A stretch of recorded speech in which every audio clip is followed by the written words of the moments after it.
Right, guys, thanks for joining me today. I am here with Luke and Luke from Rooost. Introduce yourself, guys, and let us know a little bit about the business that you guys run. Yeah, do you want to take it first, Lou? Go on then, Luke. So we organise accommodation for companies that travel around the UK. So that can range from infrastructure projects to large contracting firms. So anyone that's got large itinerant workforce, we will organise where they sleep. Awesome. And you guys are in a massive growth phase right now, right? We are, yeah. You had a good bit to do with that, didn't you? We've been at some Yeah, definitely. We don't stand still, and the saying in our place is we're building the plane while flying it, and it definitely feels like we're flying it with no wings, but we're doing it anyway sometimes. So, but yeah, massive growth in the last 6 months. We're in 76% this financial year.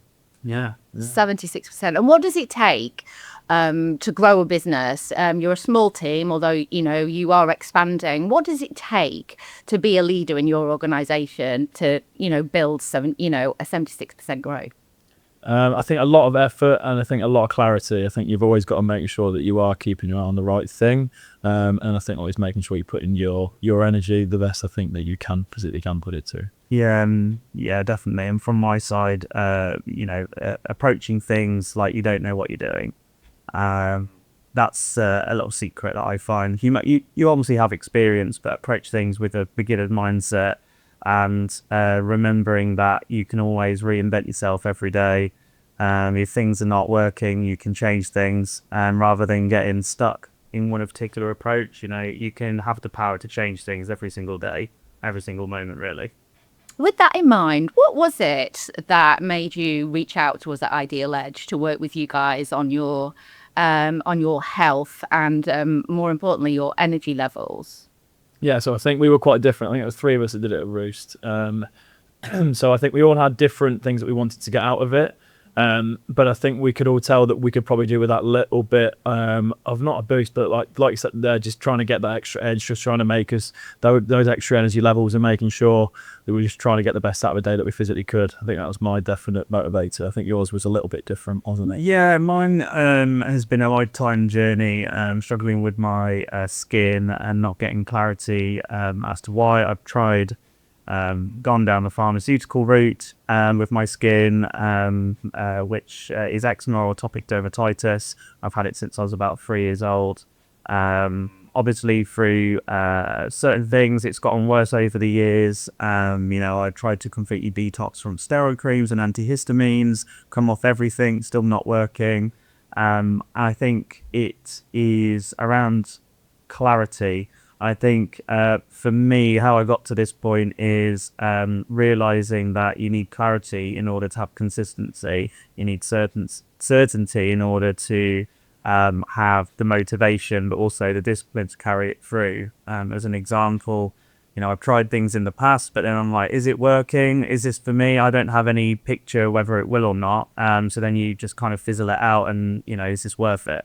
So that's kind of like where I've arrived to, and that was like 30 years in the process, so a bit different for me. Yeah. So at the start of the journey, what was it? You were both looking for clarity on where you were, where you could get that extra bit of energy from. What was the moment that sparked change for you guys when you started to understand your genetic picture, your genetic code, and how the environment that you'd built around that genetic code needed shifting a little bit? Let's start with you, Luke. So I think the interesting for me was that finding out that it just wasn't a one size fits all. Like obviously what my body needs might not what be someone else needs.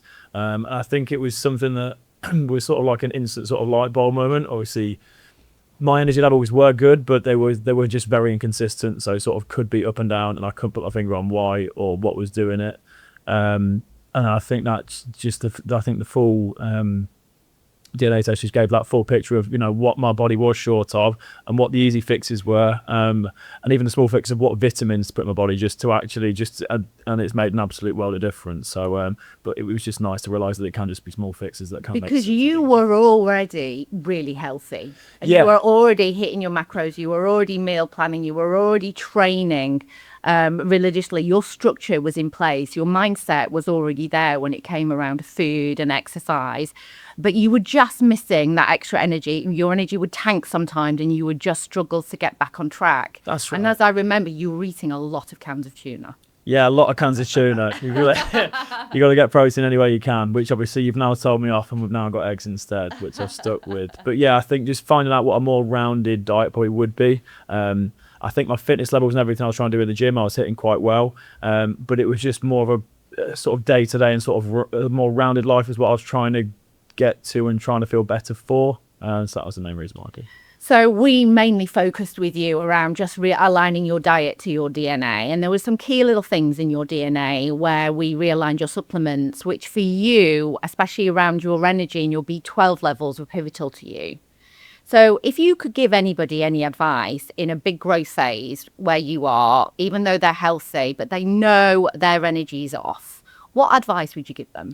I wouldn't even say I didn't necessarily feel like my energy was completely off because it was just normal to me. It was the only way that I felt. But if you can get that extra 10-15% out of most days that you can get, it's going to help, I think, a hell of a lot in the long run. And you do it with a lot more enjoyment rather than just trying to drag yourself through fatigue. I think that was a big thing. What was the hardest bit for you? Of this journey? Stopping eating tin tuna. Because you're so motivated when somebody tells you what to do. Yeah, I'm just happy just to stick with it. As soon as I've got a bit of a plan, I'm happy just rolling with it. Yeah. It's it was all good for me. I don't think there's any bad parts of it. Yeah, that's good. And Luke, your journey was slightly different because we had some bigger changes to make with you because your reason for working with me had been a 30-year unpicking of it, really. Sure, yeah. So would you mind telling everybody what you got from this and what your light bulb moment was? Yeah, so for me it was curiosity initially, seeing what you'd done, and obviously after seeing the conversations with Luke and what you were doing, it got my intrigue. And then obviously once we spoke and your story about behind your skin and kind of like your background gave me enough shall I say, assurity to give this a go. But yeah, for me, the key light bulb moment was seeing results and being surprised by them. And for instance, seeing that, I should not be eating gluten, which seems to be quite a common thing for a lot of people. But for me, that was quite surprising because I thought maybe it's, something to do with dairy, it could be something to do with caffeine. It could be something to do with anything, really. So actually getting those, because you call them biomarkers, to understand, like, well, look, here's the results, and it's up to you how you choose to work with them. So for me, it was like seeing that certainty, and it's been, 4-5 months now, and I'm still continuing, and that's because I know I have got that information to work with. So if I don't continue, then that's kind of silly of me to, as opposed to before, it would be like, is this actually working? What's the proof? And it's actually getting that proof for me. That's been the light bulb moment. And was it difficult for you coming off gluten? No, it wasn't actually. I wasn't really addicted to gluten in the beginning. I was just eating it because that's what everyone eats, isn't it? In the UK, bread. It's in everything. So no, it wasn't difficult for me. The only difficulty was around meal prepping, which I'm now getting into more. Then also noticing, like gluten's in everything. Absolutely, literally everything. Maybe it's in the oxygen we're breathing. That's how it feels sometimes, but it just made me very much more cautious around eating out, what foods I eat and stuff like that. And also having some gratitude around the restaurants out there that explicitly list those things in there, whereas that wasn't important to me. Now it's very important. And some people kind of glaze over that. And I think I'd say gluten is probably one of the worst ones if you're eating out, really. Mostly, vegan, vegetarian, that's all catered for. Yeah. But it's in the detail of all that, like, and it does, that's the difficult part, is like you have to really think about where you're going to eat out. So I like going and eating out food, with the wife and stuff. So Yeah. And I think it's very common in the UK when it comes to going gluten-free, and there's loads of fads out there. It's absolutely having the reason to go gluten-free. And for you, it was a twofold issue for you, wasn't it? When we talked about it, that it was really important we took it out. And I think did you find coming off gluten for the first couple of weeks, how did that feel in your body? So, good question. I would say I remember the benefit more than the downfall of it. I don't really remember any negative to it. I'm sure, maybe there was initially, but the benefit of it was huge amounts more of energy, better digestion, like massively better digestion, and lower bloating and stuff. You were coming in after in the morning as well, weren't it? Yeah, definitely. I can in terms of the supplement stack that I'm on, which is essentially almost like your prescription, almost, based on obviously your biomarkers. I've noticed a massive difference in my performance in terms of quality and quantity in the same breath. Whereas before, quality, like my quality work, it was a lot more shorter time frame. It'd be like I do like a couple of hours now, I feel exhausted or tired, and now if I set myself up for the day right, timing, when I have my food, my caffeine, my supplements and stuff, I can do deep work for pretty much the whole day, as long as I'm hydrated and stuff. It's just about being clever and strategic rather than having 3 coffees in the morning and then wondering why you're flagging in the afternoon. Things like that. Absolutely. It is absolutely about being strategic. Now, you, Luke, were really keen to, and just for everybody who doesn't know, Luke, you work hard and you play hard, and that is just your life, isn't it? Do I?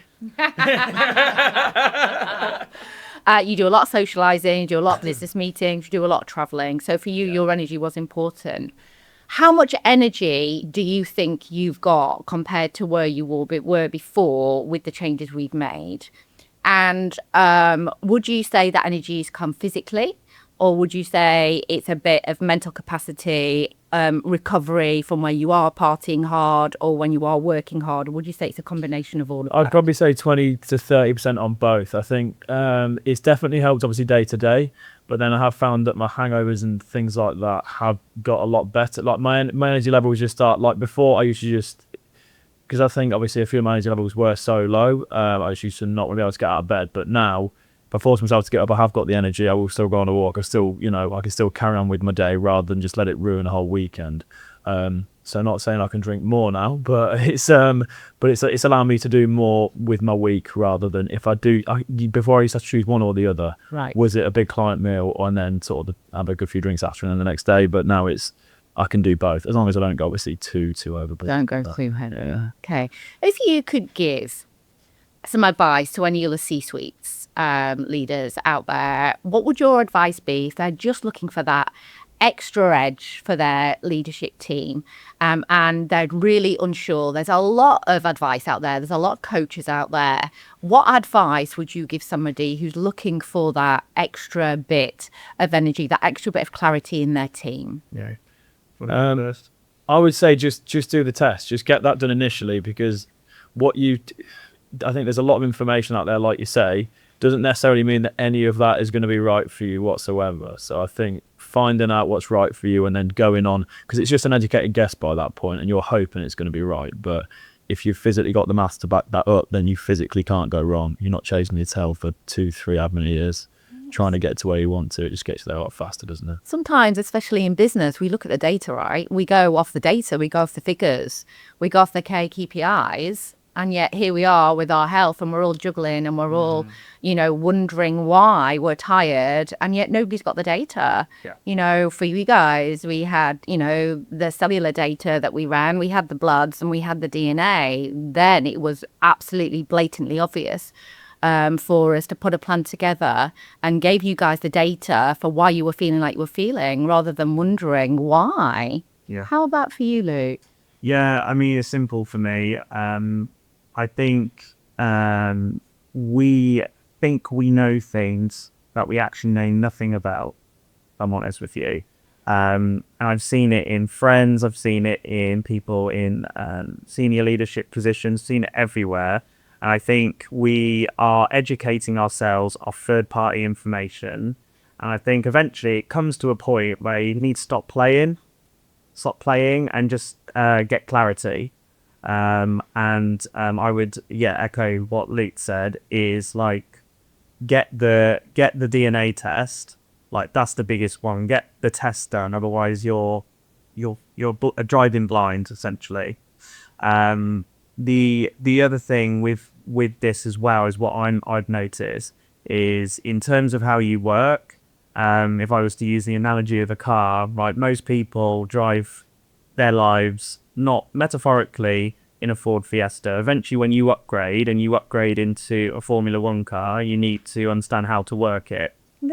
If you don't, then you're going to crash and burn. Right. You know, so if you're a high performer and that doesn't know how to drive the Formula One car, and it's about managing that and not stop pretending that you know, like I was saying right at the start, approach things with a beginner mindset. You know the stuff you know, but pretend you don't know anything and you learn a lot more. Oh, amazing. Well, it's been an absolute pleasure to work with you guys. And obviously, we will keep making tweaks and keep making it you shape. But really appreciate your time today.